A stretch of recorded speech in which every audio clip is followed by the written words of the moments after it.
ये फाड़ दिया मैंने 500 का नोट पकड़ से। और उसके बाद में ना उस दुकान से जाके जो खरीदना है वो खरीद ले। ये नोट क्यों फाड़ दिया तूने? अरे ज्यादा सवाल जवाब मत कर यहाँ पे खड़े होके, किसी ने देख लिया ना तो गड़बड़ हो जाएगी। तू बस इतना याद रख कि ना मैं तुझे जानती ना तू मुझे जानता।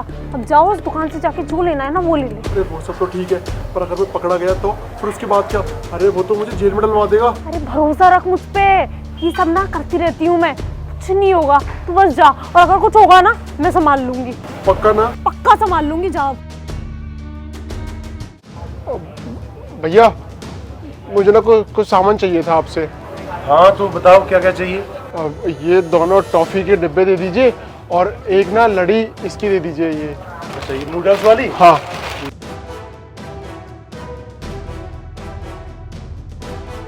और बताओ। कुछ नहीं, ये पैसे काट लीजिए इसमें से।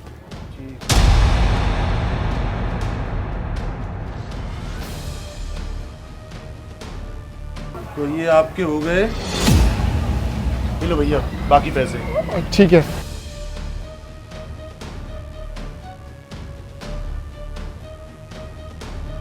बताओ मैम साहब क्या चाहिए आपको?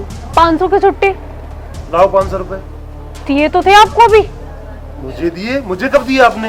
अरे अभी यहीं पे खड़े होके तो मैंने आपको 500 का नोट दिया और छुट्टी की बोला भी था, तब आप उनको सामान दे रहे थे इसलिए शायद आप बिजी थे, मैंने आपको दिए। अरे नहीं, आपने कोई 500 रुपए नहीं दिए मुझे। अरे ऐसे कैसे बोल रहे हो आप? मेरे पैसे भी ले लिए और उसके बाद में बोल रहे हो कोई 500 रुपए नहीं दिए। अगर आपके पास छुट्टे नहीं थे तो मुझे पहले मना करते ना, मेरे से पैसे क्यों लिए आपने? अरे मैंने कहाँ लिए आपसे पैसे? अभी ग्राहक वो आए, उनको सामान दिया है मैंने, बस उसके बाद आप आ गए हो। ओ हेलो, मेरा ना ज्यादा दिमाग खराब करने की जरूरत नहीं है। पूरा 500 का नोट था, मायने रखते हैं 500 रुपए। अगर मेरे 500 रुपए मुझे अभी के अभी वापस नहीं किए ना तो अभी चिल्ला चिल्ला के सबको इकट्ठा कर लूंगी मैं। देखो मैम साहब, ये क्या जबरदस्ती है? मैंने आपसे 500 रुपए लिए ही नहीं तो मैं आपको छुट्टे कहाँ से दूं? मुझे नहीं पता, मुझे मेरे 500 रुपए चाहिए। अरे मैंने इनको 500 का नोट दिया था और जब छुट्टी मांगने लगी तो कहते हैं कि आपने कौन सी 500 रुपए दिए। हराम की कमाई नहीं आ रही हमारे पास में भी, मेहनत से कमाते हैं। मुझे मेरे 500 रुपए वापस चाहिए। रुकिए मैम साहब, पापा क्या बोल रही है? इन्होंने आपको पैसे दिए थे क्या? बेटा मुझे नहीं दिए इन्होंने। पैसे दिए होते तो मुझे याद होते ना। इनसे पहले ग्राहक आए थे, वो सामान लेके चले गए, उसके बाद ये आएंगे और आते ही सीधे बोलने लगी है कि मुझे छुट्टे दे दो और पैसे देने दिए नहीं है। देखिए मैम साहब, मेरे पापा जो है ना कभी झूठ नहीं बोलते, और ये हमारी दुकान जो है ना 1-2 दिन की नहीं है, हमारे पुरखों से चली आ रही है ये दुकान है, तो हम जो है ना बेईमानी का कोई काम ही नहीं करते। मुझे लगता है आपको कोई गलतफहमी हो गया, आपने पैसे दिए नहीं हमको। तो इसका मतलब आप कहना चाहते हो कि मैं झूठ बोल रही हूँ? मेरे पास यही फालतू काम रह गया है कि मैं दुकानों पे आके झूठ बोलूं कि मैंने पैसे दे दिए। मैंने 500 रुपए दिए थे, वो ग्राहक चला गया जो यहाँ खड़ा था, वरना उसने भी देखा होगा मैंने इनको पैसे दिए थे। अच्छा आपने पैसे दिए हैं, आपके पास कुछ सबूत है जो आपने पैसे दिए हैं इनको? अरे यार ऐसे सबूत थोड़ी ना लेके घूमते हम।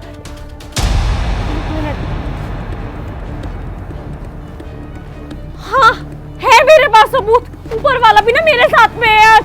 मैंने ना ये एक 500 का नोट फट गया था मेरा, शायद गलती से वो नोट इनको दे दिया है और उसका फटा हुआ टुकड़ा ना मेरी जेब में रह गया है। अगर मैंने इनको पैसे दिए होंगे ना तो वही फटा हुआ नोट इनके पास से निकलेगा, देखिए आप। रुकिए मैम साहब, मैं अभी देखता हूँ। बेटा है ही नहीं। ये देखिए, ये दीजिए इधर।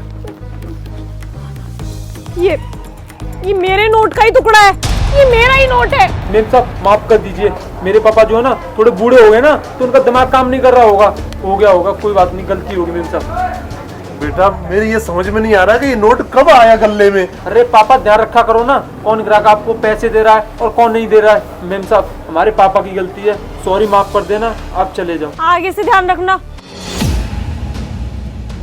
अरे भाई साहब कौन हो तुम और मुझे क्यों रोका? राम राम। तो इसका मतलब मैडम अपनी चाल में कामयाब हो ही गई। अरे कौन सी चाल, कैसी चाल, काहे की चाल? समझा देता हूँ, बहुत देर से तुम इन्हें गोल गोल घुमा रही हो ना। जो असल में भाई साहब सारा खेल ही यही है कि इन मैडम ने पहले 500 का नोट फाड़ा, फिर अपने एक साथी को वो नोट दिया यहाँ चलाने के लिए, सामान तो वो ले गया। अब मैडम यहाँ नौटंकी कर रही है कि आधा टुकड़ा मुझ पे है, पूरा नोट तुम पे है। असल बात ये है, मैंने इनको ये सब हरकत करते हुए देख लिया था। मुझे शक लगा कोई लड़की बीच बाजार में नोट क्यों फाड़ेगी, तो मैंने उसका वीडियो भी बना लिया था। अगर यकीन ना हो तो ये लो देख लो। अंकल आप तो ठीक बोल रहे हो, क्यों मेम साहब, आपको बिल्कुल भी शर्म नहीं आती? हम गरीबों के साथ खेलते हो, और वैसे भी हम पूरे दिन में कितने पैसे कमाते हैं, 100, 200, 300, इससे ज्यादा नहीं कमा पाते। आप जो हमारे पूरे 2 दिन की झाड़ी लेके जा रहे थे, आपको मैडम शर्म तो आनी चाहिए थी। आप देखने में तो अच्छी खासे घर से लग रहे हो। छी छी छी। अरे आपको शर्म नहीं आती? मतलब मुझे ही आप बेवकूफ बनाने चले थे। वो इससे पहले जो ग्राहक था वो आपका साथी था। अरे ऐसे हरकत क्यों की आपने? देखिए गलती हो गई, वो पैसों में थोड़ी सी कमी थी ना, इसलिए कर दिया। माफ कर दीजिए, आज के बाद नहीं करूंगी। प्लीज प्लीज मुझे यहाँ से जाने दीजिए। नहीं मैडम, हम तुमको ऐसे नहीं जाने देंगे। अगर आज हमने आपको जाने दिया ना, तो आप किसी और जगह जाकर ये सब करोगी। अंकल जी, आपके पास वीडियो तो है ना? हम इनको थाने लेके जाएंगे और इनको इनके किए की सजा जरूर दिलाएंगे। नहीं नहीं, प्लीज प्लीज मुझे जाने दो। मैं पक्का कभी ऐसा नहीं करूंगी। और वीडियो तो अंकल के पास मैं है ही ना, अगर करूँ तो फिर आप मेरे को सजा दिलवा देना। मैं सच में दोबारा नहीं करूंगी, प्लीज जाने दो। सेक्रेटरी साहब, इसको और इसके साथी को दोनों को थाने लेके जाओ। बिल्कुल। मेरा सामान मेरी दुकान पे चुपचाप दे जाओ, नहीं तो बहुत पिटवाऊंगा पुलिस से। हाँ बिल्कुल सही कह रहे हो आप। मैं इनको थाने लेके चलता हूँ, आप वहीं आ जाइए। और आप मैडम ऐसे ही चलेंगी या महिला पुलिस बुलवाई जाए आपके लिए? चलिए।